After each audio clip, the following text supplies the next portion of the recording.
Salut à tous et bienvenue à la présentation de cette M923G DEX 556 de chez Double Eagle. Pour commencer, un grand merci à Double Eagle pour m'avoir envoyé gracieusement cet exemplaire de test. Au niveau de l'interne, ce modèle propose des engrenages en acier montés sur des roulements de 8 mm et propose un système de changement rapide du ressort. Cette M923G est équipée d'un système de contrôle électronique Falcon basé sur un MOSFET Kestrel V2 de chez eShooter. Ce dernier est vraiment très complet et permettra d'avoir un contrôle très fin sur la configuration et le contrôle du tir, mais aussi sur la surveillance de la batterie. Au niveau des coloris, ce modèle est disponible en noir ou en tan. Vous pourrez aussi retrouver une déclinaison plus compacte de ce modèle sous la référence M923A DEK 762. Cette M923G DEX 556 est livrée dans une boîte très colorée. On retrouve sur le côté une poignée de transport, mais aussi les références du fabricant et du modèle, et des messages d'avertissement.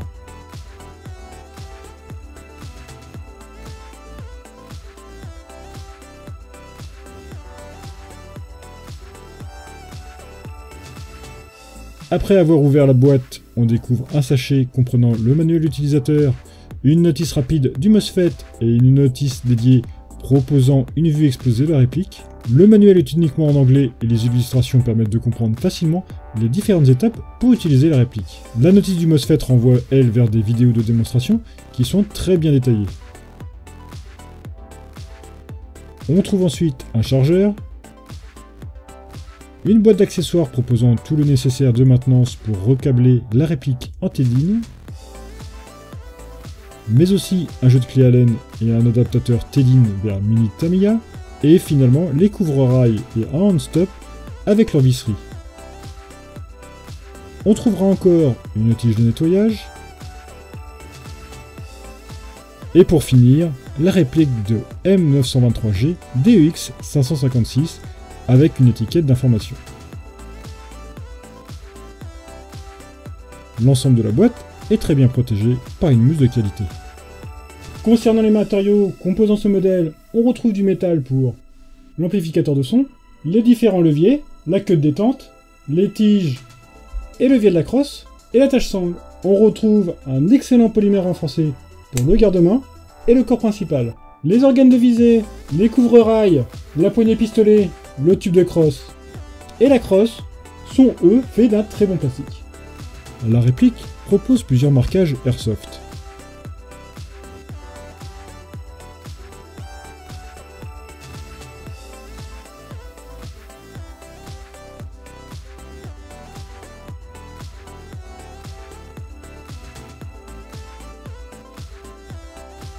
Une très légère trace de moulage est visible sur les parties plastiques inférieures.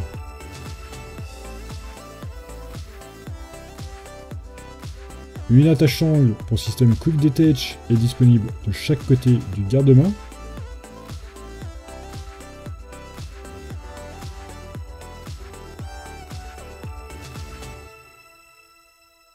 Et une troisième est proposée sous le tube de crosse, mais pourra aussi servir d'anneau de fixation classique.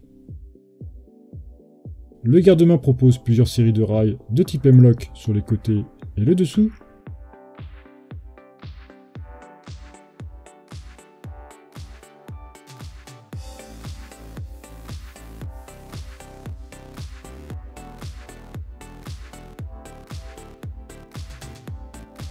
Sur toute la longueur supérieure, on retrouve un rail de type RIS.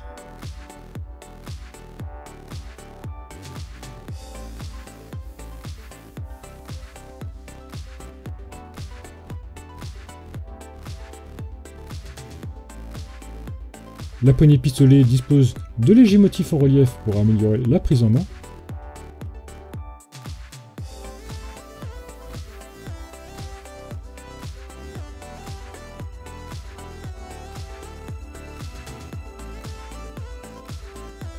Le sélecteur de tir propose des positions correctement marquées, et ce dernier est ambidextre.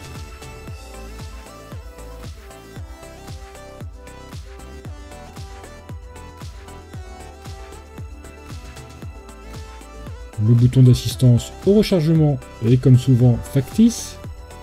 On accède au réglage du hop-hop en tirant en arrière le levier d'armement.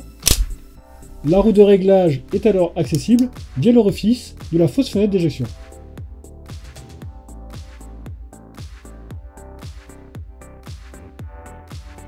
Le bloc est de type rotatif et le réglage est bien ferme. Et sur ce modèle, le bolt catch est fonctionnel. Les organes de visée sont rabattables.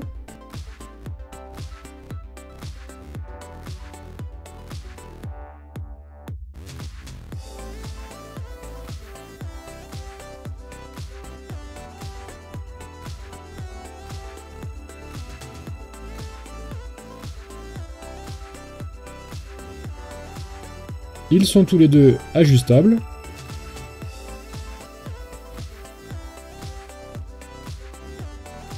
Et ils pourront être démontés.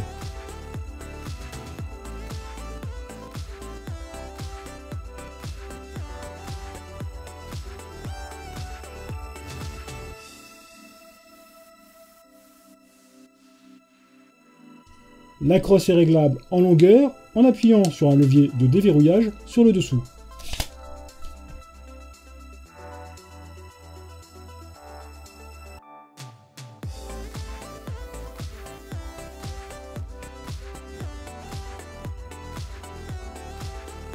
Le talon de crosse propose lui aussi quelques motifs en relief. Et on pourra la retirer complètement en appuyant sur un second levier juste à côté, en même temps que le premier.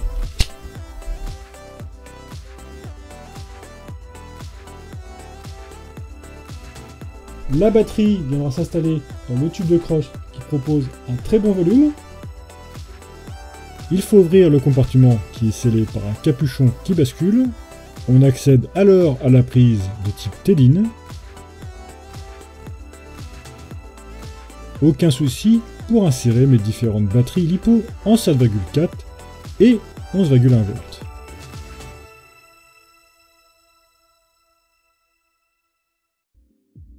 Pour accéder au mécanisme de changement rapide du ressort, il faudra retirer complètement le tube de crosse. Il se dévissera par l'intérieur en utilisant une longue clé 6 pans.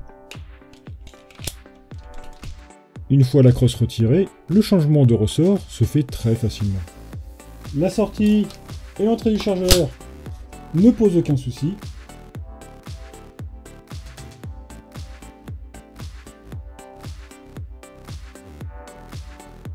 Le chargeur fourni est un mid-cap en plastique d'une capacité de 180 coups, d'une bonne finition.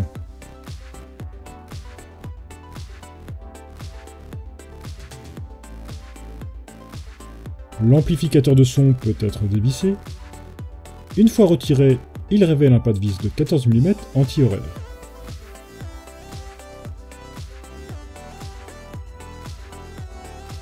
On pourra fixer à la place un modérateur de son, pourvu que son diamètre soit inférieur à celui de l'amplificateur.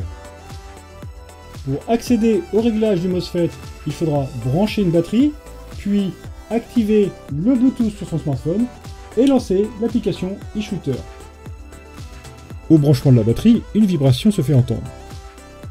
Il faudra dans l'application choisir le bon MOSFET, le Kestrel V2, et le MOSFET devra apparaître dans la liste. À la sélection, l'interface de configuration est affichée. Un premier onglet propose un ensemble de statistiques très variées sur l'utilisation du MOSFET et le niveau de la batterie. Au premier démarrage, il faudra procéder au calibrage du MOSFET. Pour cela, il faut se rendre tout en bas du dernier onglet et suivre les indications. On peut ensuite vérifier l'état des capteurs des différentes fonctionnalités, comme le sélecteur de tir ou la queue de détente, grâce au mode test. Aucun coup ne sera tiré dans ce mode.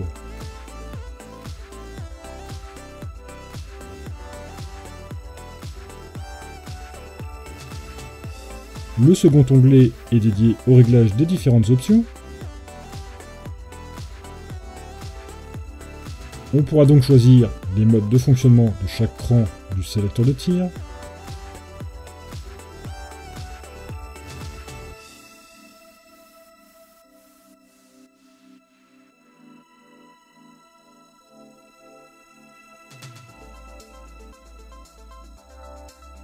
Sur le mode burst, on pourra aussi choisir le nombre de billes tirés.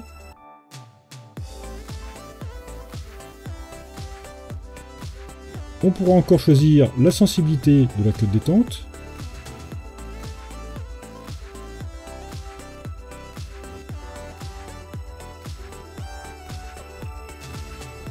Activer le pré-cooking et ajuster son délai.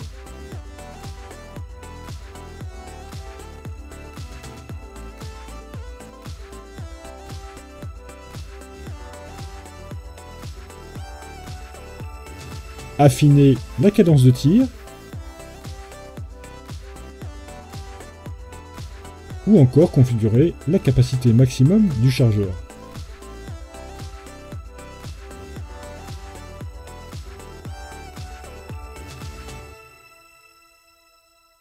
On termine avec la configuration des alertes de la batterie et de son mode veille.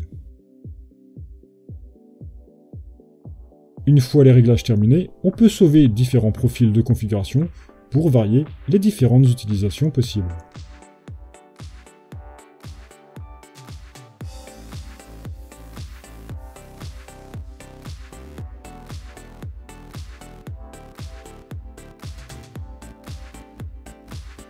À l'image, je vous montre le contrôle du bon fonctionnement des capteurs.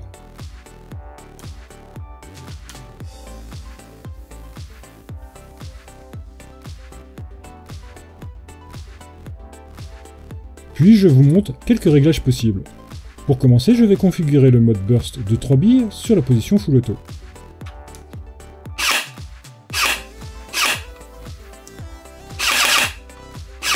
Puis le mode sniper à 1 seconde sur la même position.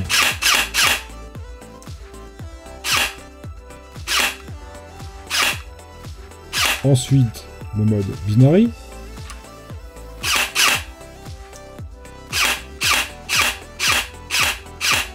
Et finalement, le mode safe pour bloquer la réplique en mode semi par exemple.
En conclusion, Double Eagle nous propose encore un modèle très réussi avec cette M923G DEX 556.